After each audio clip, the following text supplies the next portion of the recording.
Well, hello, welcome again to our reading of the Septuagint, and we're finishing off the story of Samson, and we're up to chapter 16.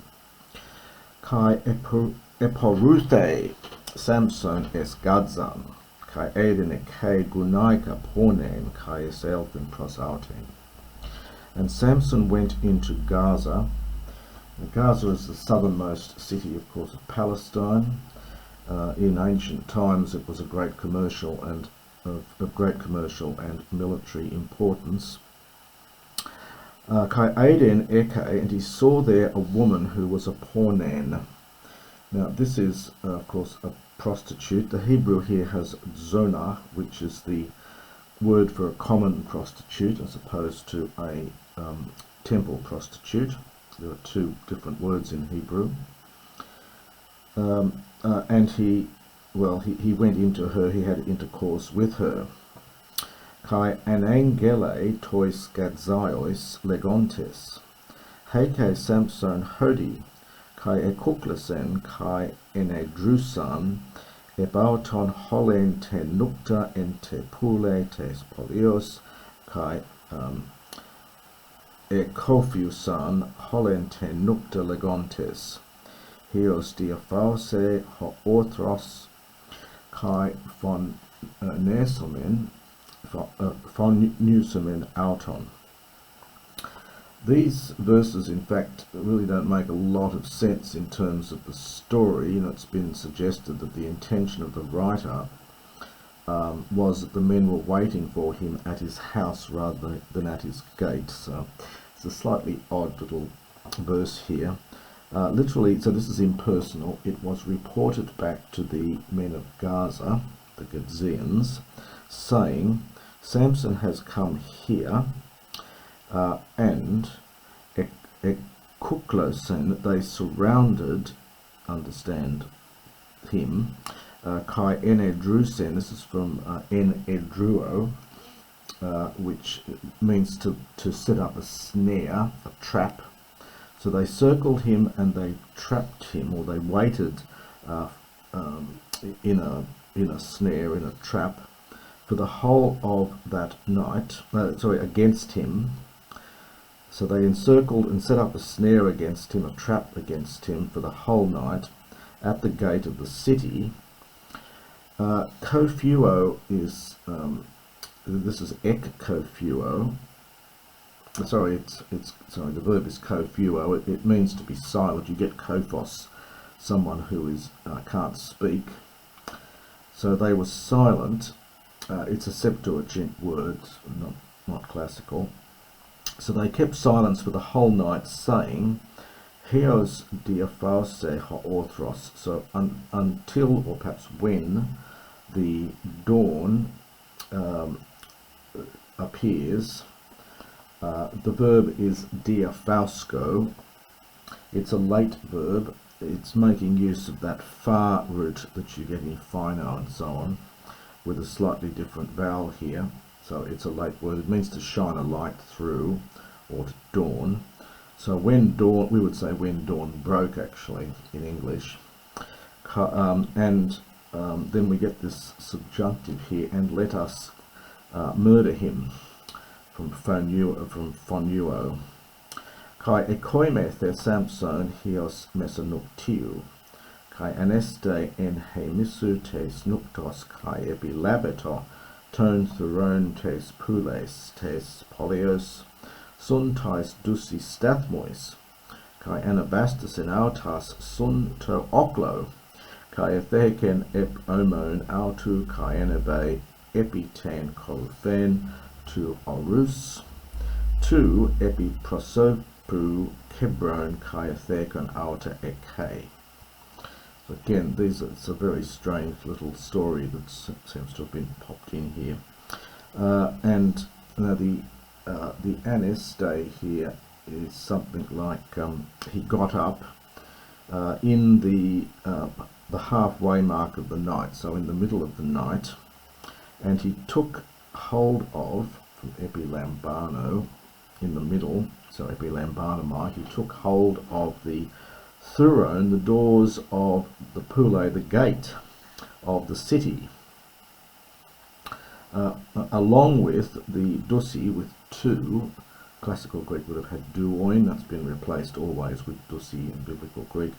Along with the two stathmois, these are the pillars, the sort of the posts that the doors are attached to. Kai anabastasin, and he carried them up.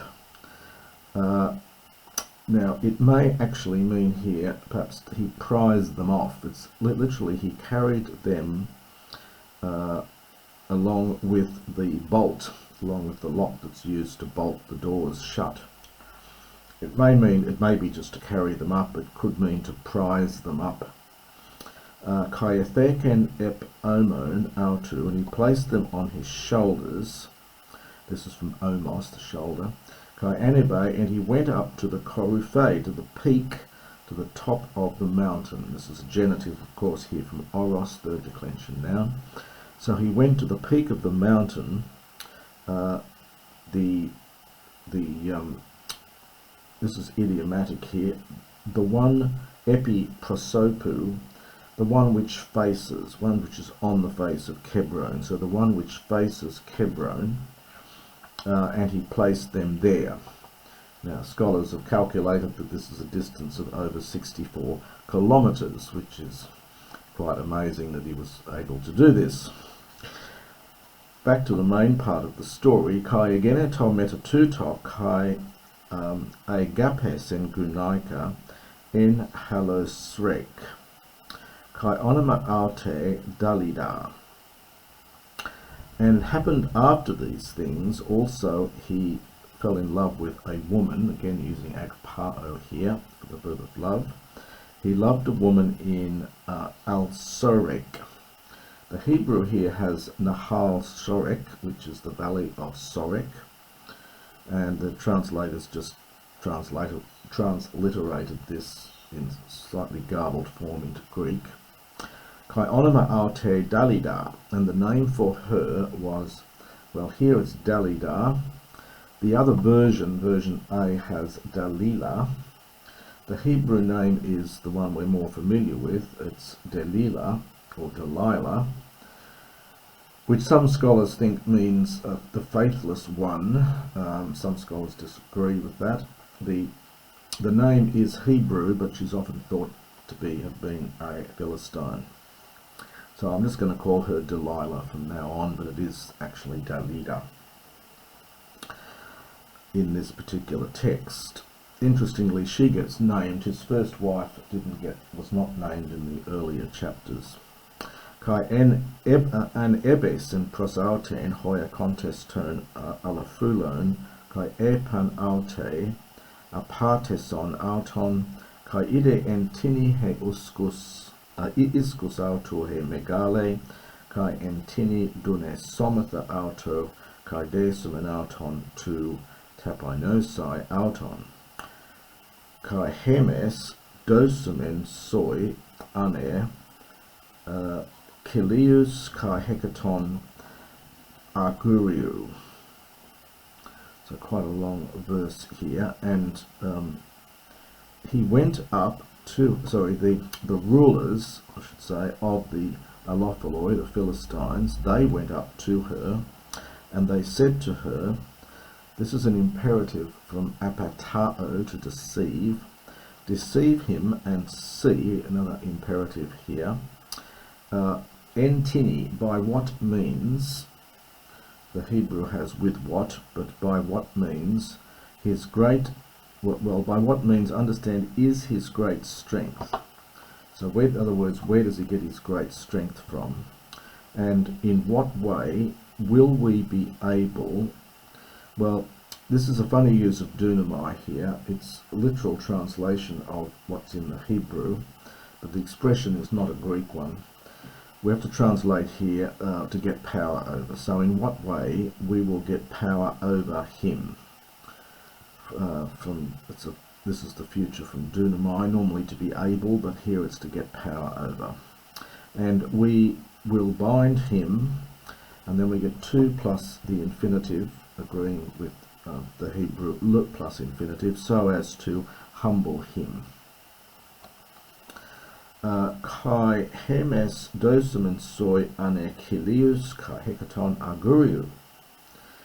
We get another Hebraism here. So we will give to you. Now the ane here is just a man. It's a Hebraism here meaning each. So we will give to you, each man, understood, will give you 1,000 and hekaton and 100. We have to understand shekels of silver. That's a lot of money. In fact, it's been calculated to be about 13 kilograms worth of silver. So again, it's perhaps a slight exaggeration here, but they're prepared to give her that much money if she'll deceive him. Kai apen Delilah pros Samson ap angelon de moi entini he uskos su he megale kai entini de these tu taponestenai se.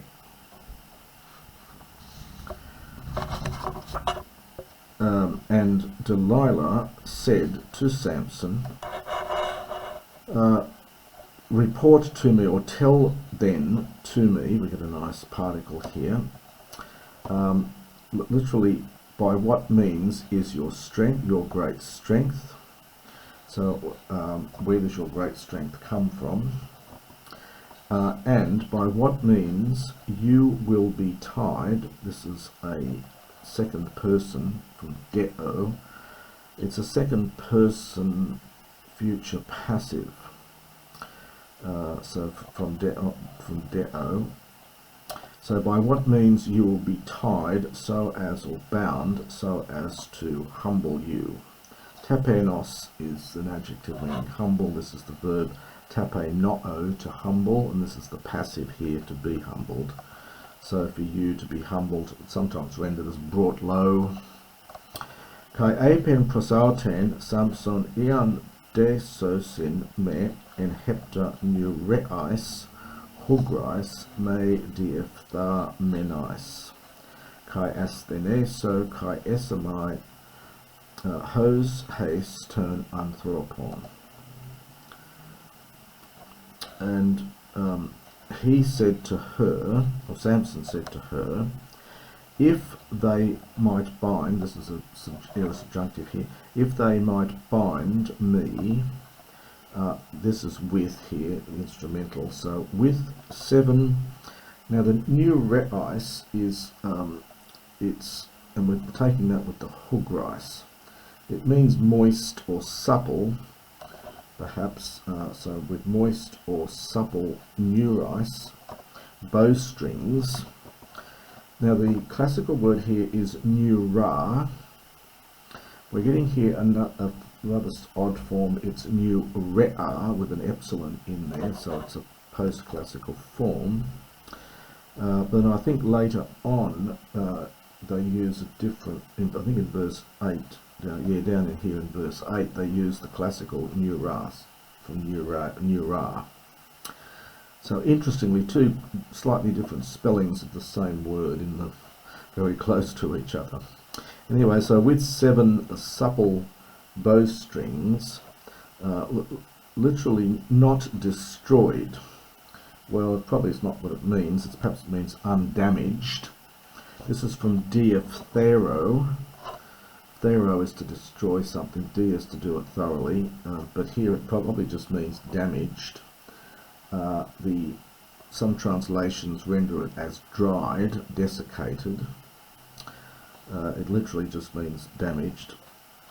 And I will be weak, from astheneo, I will be weak, and I will be as one of men, so I'll be like everybody else. Kai an a nenka kanate hoi a contest turn out of alafulon heptanuras hugras me diaphtamenas kai edesen auton en artais.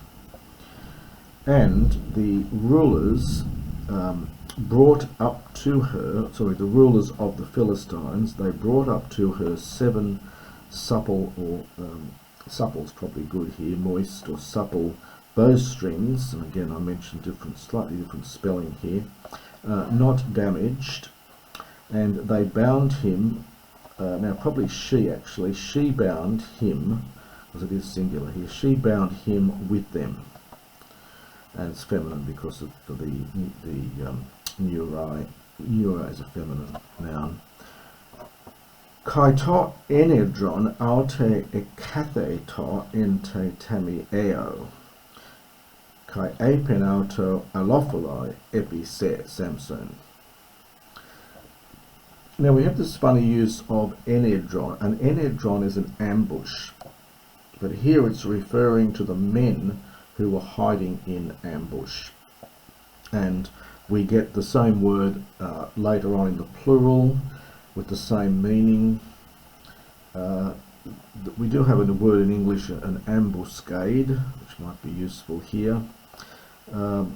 So the people who were lying in ambush, or the ambuscade, was lying in the, and it's dated with the possessor here, I think. So the ambuscade was sitting perhaps with her in the tamiao. This is a late word, in the storeroom. I'm not quite sure what this is, perhaps the storeroom next to where their main living area was. Again, it's an odd phrase here. So the ambuscade was sitting, understand, near her, it's just aute, in the storeroom. This could also be just dated of the possessor. So the ambuscade for her, so her ambuscade was sitting in the storeroom. And she said to him, so Delilah said to him, the Philistines are upon you, Samson.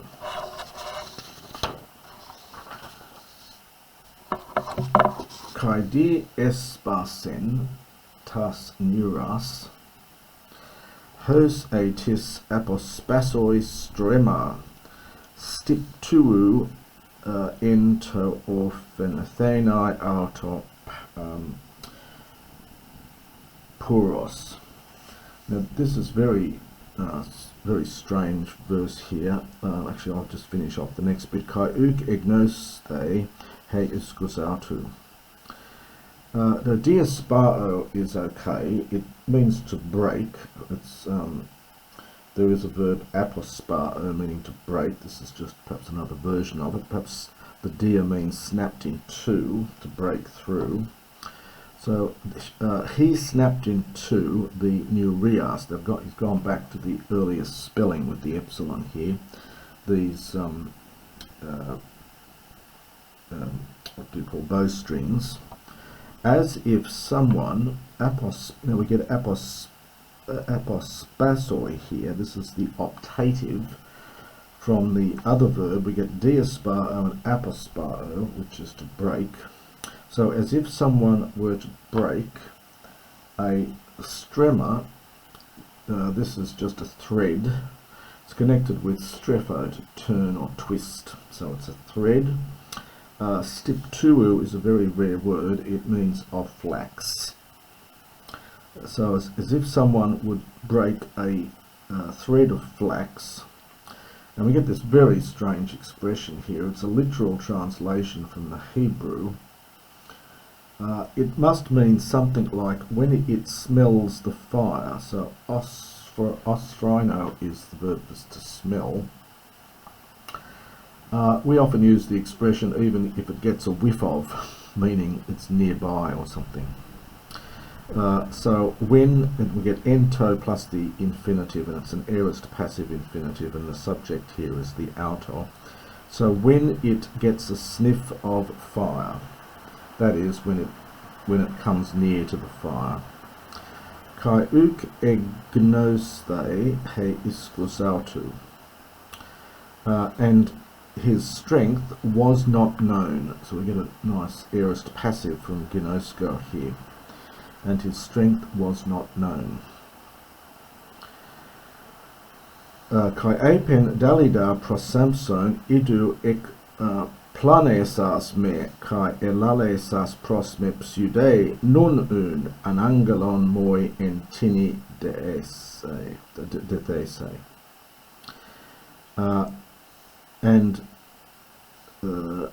Delilah said to Samson, behold, this is from planao, and planao, we get our word planet from this, it means to wander, and it then comes to mean to deceive, and that's what it means here. So behold, you have deceived, this is an aorist here, me, and you have spoken to me pseudo lies. Now then, report to me by what means you will be bound. And we'll continue this in the next recording.